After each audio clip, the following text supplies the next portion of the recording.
Certainly the experiences of September 11th for all of us who were there were incredible. Michael Hingson, New York Times best-selling author, United States National Ambassador for the Braille Literacy Campaign. AT&T Experience More. I think the bravest thing that I ever had to do is escaping from the World Trade Center after September 11th, especially when I was walking north and Tower 2 began to collapse. And I had to run. It was only me and Roselle, but I also recognized it was us, the team, and I had to focus on the two of us working together to escape all of that. That was one of the most significant times in my life. It was probably pretty brave.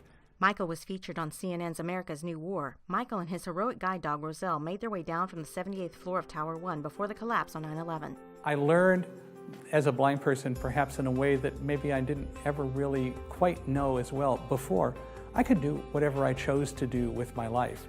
When I was born, the doctors told my parents to put me in a home because no blind person could ever amount to anything and I would never be a contributor to society. I learned that it is really up to me to have the self-confidence, the self-respect, and the expectation that I can live my life to the fullest as I choose to live it.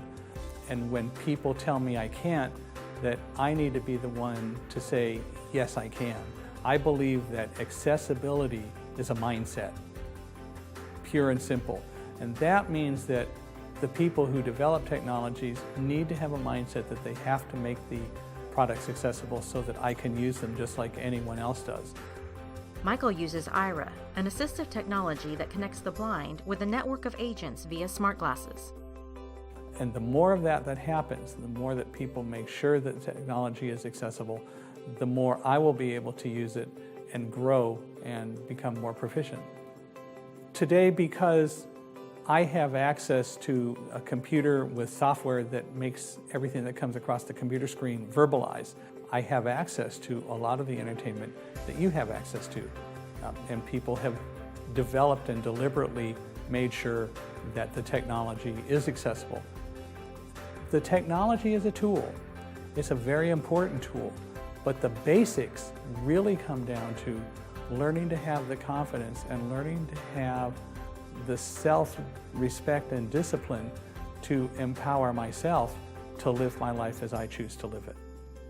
And it still comes down to me accepting the fact that blindness isn't the problem.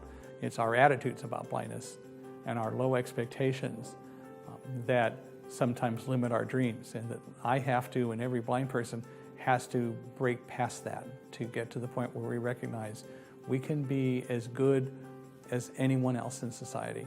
New York Times bestseller Thunderdog shown in print, braille, and CD formats. AT&T Experience More, #Experience More.